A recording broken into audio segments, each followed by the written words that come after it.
Okay, so one of the things we want to talk about is when you have to make choices between two things that you feel are both fun or good or enjoyable or good for you, etc., etc., etc.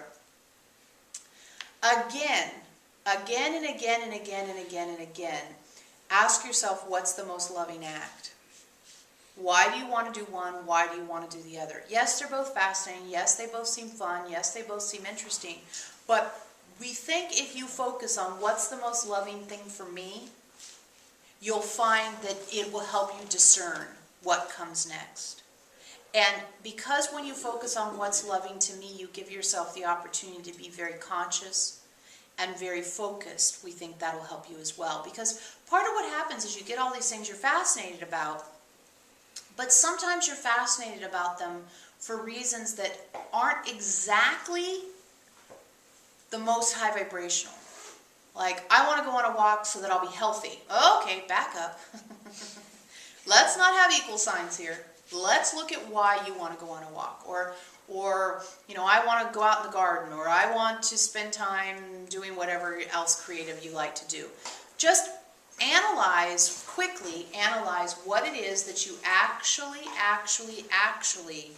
are hoping to get out of it, hoping to experience it, how it makes you feel about yourself, where it comes in that you feel that you appreciate and love yourself. Now, going on a walk or being in the garden or doing whatever it is you do, none of those things are bad or wrong.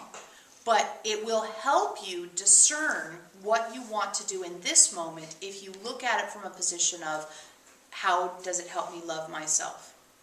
How does it help me grow?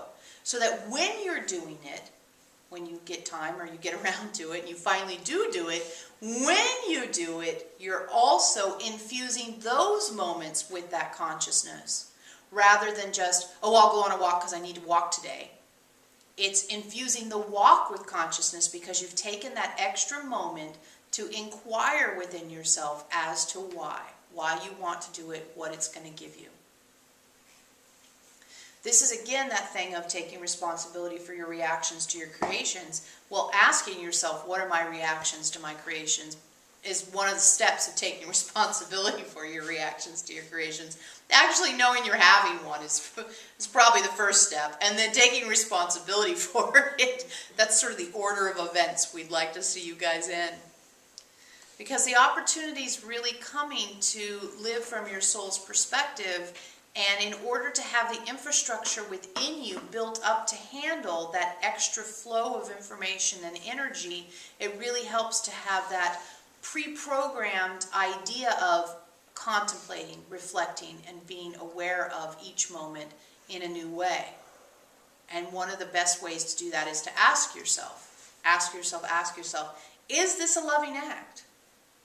Am I loving myself in this moment? Is this choice helping me love myself more? Is this choice illuminating to me places that I love myself? Can I love myself while I'm doing it? Or am I falling into patterns and habits from before? These are all very important questions to ask yourself, and we know we ask you a lot of questions to ask yourself, and we know you can't ask every single question we ever give you. But if you ask yourself one or two of these questions once or twice, then it will start to build that muscle within you where you start to default to those things. You default to asking yourself, is this a loving act? Is this a loving act? Is saying yes to this invitation a loving act? Is saying no to this invitation a loving act? Is answering this phone call at this moment a loving act? And what is loving? Loving is recognizing what is helping you grow. Is this helping me grow is another way to say, is this a loving act? Is this helping me grow?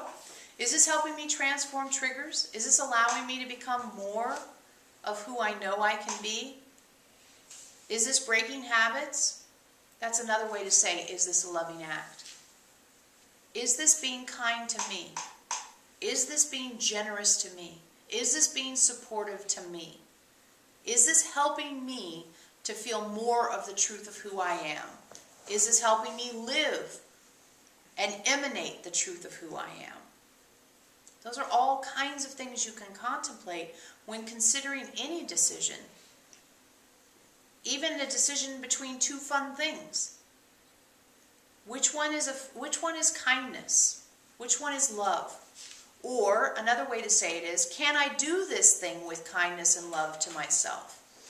Can my focus while going on a walk, while playing the cello, while gardening, while working with your stones, while all these things, can my focus while I'm doing these things be kindness to myself? That's a very important question that we would encourage you to be asking yourself. Because until you know the answer to it, you may just be being habitual. You may just be being the way you've always been, rather than the truth of you. And the only way to get to the truth of you is to get the habit of you out of the way. And the only way we've found to get the habit out of the way is to become aware that it's happening and acknowledge that it's habit. So a lot of these questions we offer you to ask yourselves are asked simply to illuminate the places where you're still in habit, and once those places have been illuminated, to give you some other place to go, which is into the loving act. Habit keeps you small and in fear. Consciousness allows you to grow, expand, transform, and eventually become an ascended being. To become conscious, you must first become aware of where you're habitual. Becoming conscious is the act of becoming aware of where you're habitual. And where you're habitual is the doorway to a transformed experience. It's not something to be ashamed of or embarrassed by. It's a place to say, oh good, I found another habit. Now, how can I be loving to myself instead of habitual? How can I be kind to myself? How can I help myself grow? How can I help myself transform? How can my awareness of this habit illuminate the truth of me? Habits aren't the enemy. Habits are simply the doorway to transformation. Therefore, it's good to find them. Oh great, there's another habit. There's another trigger. There's another habit. There's another place where I cry. Great, great, great. All of those are going to illuminate in me places that I can make transformation. And then I can compare me to me and recognize it's not the way it used to be. All right. That's what we have for you tonight. Thank you. Thank you. Good night. Good night.